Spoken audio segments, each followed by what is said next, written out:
മുജാഹിദ് വിഭാഗം നമ്മളൊക്കെ അറിഞ്ഞതുപോലെ 8ഓളം വിഭാഗം ഉണ്ടെന്നാണ് അറിഞ്ഞത്. അതിനെക്കുറിച്ച് കൃത്യമായി അറിയില്ല. 8ഓളം വിഭാഗം ഉണ്ടെന്ന് കേട്ടിട്ടുണ്ട്. ഏതാണ് അതിൽ സിറാത്തുൽ മുസ്തഖീം? 8ഉം സിറാത്തുൽ മുസ്തഖീം ആവില്ലല്ലോ. കാരണം നമ്മൾ യൂട്യൂബിലൊക്കെ പ്രഭാഷണം കേൾക്കാറുണ്ട്. ഒരു മുജാഹിദ് മറ്റൊരു മുജാഹിദിനെ കാഫിറാണെന്ന് പറയുന്ന പ്രഭാഷണങ്ങൾ വരെ നമ്മൾ കേട്ടിട്ടുണ്ട്. വിഭാഗം ഇപ്പം ആയിട്ടില്ല, ഇപ്പം 3 ഉള്ളത്.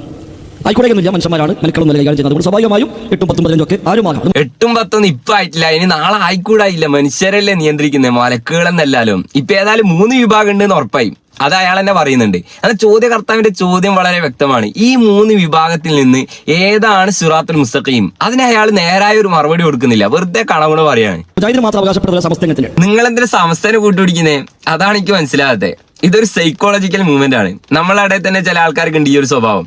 അതായത് ഒരാളെ കുറ്റം പറയണമെന്നുണ്ടെങ്കിൽ ആദ്യം ആ കുറ്റം നമ്മളെ മേലിൽ ചാർത്തും, എന്നിട്ടാണ് അവർ പറയാ. അപ്പൊ അയാൾക്കൊരു ഹാപ്പി ആവും. എന്ന പോലെ ഈ ചോദ്യകർത്താവിന് ഹാപ്പി ആവാൻ വേണ്ടിയിട്ട് സ്വന്തം ഏറ്റെടുത്ത ശേഷം നിങ്ങൾക്കും ആ പ്രശ്നം ഉണ്ട് എന്ന് പറയാണ്. അപ്പൊ അയാൾക്കും ഹാപ്പി ആയി. ഇത് എല്ലാ വിഭാഗത്തിലുള്ള പ്രശ്നം തന്നെയാണല്ലേ. നിങ്ങളൊരു കാര്യം മനസ്സിലാക്കണം, സമസ്ത രണ്ടായി പിളർന്നുള്ള ശരി തന്നെയാണ്. പക്ഷെ അത് ആശയപരമായിട്ടാണ്.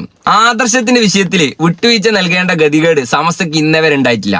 എത്ര വലിയ ഹോജ വന്നിട്ടും ആദർശത്തിനെതിരെ പറയുകയാണെങ്കിൽ അത് സുന്നത്ത് ജമാഅത്തിൽപ്പെട്ട 3ാമതൊരു വിഭാഗമാണെന്ന് ഞങ്ങൾ പറയൂല.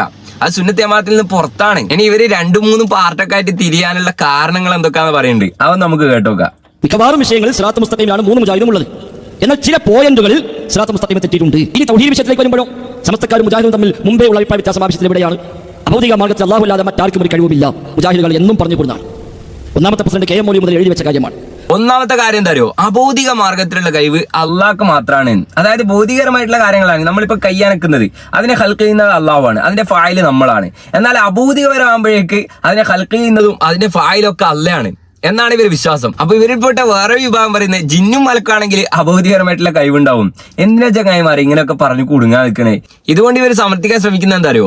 അഭൗതികരമായിട്ടുള്ള കഴിവ്, അമാനുഷികരമായിട്ടുള്ള കഴിവ് അള്ളാഹ്ക്ക് മാത്രമാണ്. അതുകൊണ്ട് അവനോട് മാത്രമേ ചോദിക്കാൻ പറ്റുള്ളൂ. അതായത് ഒരു മരത്തടി പൊട്ടി വീണാല് മനുഷ്യന് അത് എടുത്ത് മാറ്റാൻ പറ്റുന്നില്ലെങ്കിൽ ഒരു പാപ്പാൻ ആനനോട് വന്ന് അത് എടുത്ത് മാറ്റാൻ പറഞ്ഞാൽ ഓ മുശ്രിക്കായി എന്നർത്ഥം. ഇവർ ഈ വാദമനുസരിച്ച് മനുഷ്യ കഴിവിൽപ്പെടാത്ത കാര്യങ്ങൾ ചോദിച്ച അമ്പിയാക്കളും ഔലിയാക്കളൊക്കെ മുശ്രിക്കാന്ന് പറയേണ്ടി വരും. ആയിരക്കണക്കിന് കിലോമീറ്റർ അപ്പുറമുള്ള ബിൽക്കീസ് രാജ്ഞിയുടെ സിംഹാസനം കൊണ്ടുവരാൻ പറ്റുമെന്ന് സുലൈമാൻ നബി അലൈഹി സ്വലാത്തു വസ്സലാം ചോദിച്ചത് ഖുർആനിലെ നസ്സല്ലേ. ഇതൊന്നും ഇവർക്ക് അറിയാത്ത കേസൊന്നല്ല. നമ്മൾ എന്ത് പറഞ്ഞു കൊടുക്കുമ്പോൾ അവർക്കൊരു മുൻവിധി ഉണ്ടാവും. നമ്മൾ പിടിച്ച മുയലിന് 3 ചെവി എന്നല്ലേ. എനിക്ക് പറയാനുള്ളത് സാധാരണക്കാരായ പൊന്നു മുഅ്മിനീങ്ങളോടാണ്, നിങ്ങൾ ഇതിൽ പെട്ടുപോയത്. നിങ്ങൾക്ക് അങ്ങനെ വഹാബിയാണ് ശരിയെന്ന് തോന്നുകയാണെങ്കിൽ തന്നെ നിങ്ങൾ ഏത് വിഭാഗത്തിലേക്കാ പോവാ അതൊന്നും ആലോചിച്ചാൽ മതി. ഇവർ പറയുന്നില്ലേ 3 വിഭാഗം ആയിട്ടുണ്ടെങ്കിൽ തന്നെ ചെറിയ ചെറിയ പോയിന്റിലെ വ്യത്യാസമുള്ളൂ. ഏതാ പോയിന്റ്? തൗഹീദിലാ പോയിന്റ്. അങ്ങനെയാണെങ്കിൽ കാഫിറും നമ്മൾ തമ്മിൽ എന്താ വ്യത്യാസം? അവരും എല്ലാ നന്മകളും ചെയ്യുന്നുണ്ട്, ദാനകർമ്മം ചെയ്യുന്നുണ്ട്, രോഗികളെ സന്ദർശിക്കുന്നുണ്ട്, അങ്ങനെ തുടങ്ങിയ എല്ലാ നന്മകളും അവരും ചെയ്യുന്നുണ്ട്. ചില പോയിന്റിലെ വ്യത്യാസമുള്ളൂ. എന്താ പോയിന്റ്? അള്ളാഹ് ഉണ്ട്, നമ്മൾ വിശ്വസിക്കുന്നു, അവർ വിശ്വസിക്കുന്നു, അള്ളാഹ് ഇല്ല എന്ന രൂപത്തിൽ ഈ ചങ്ങായി ഇപ്പൊ പറഞ്ഞു വരുന്നത്.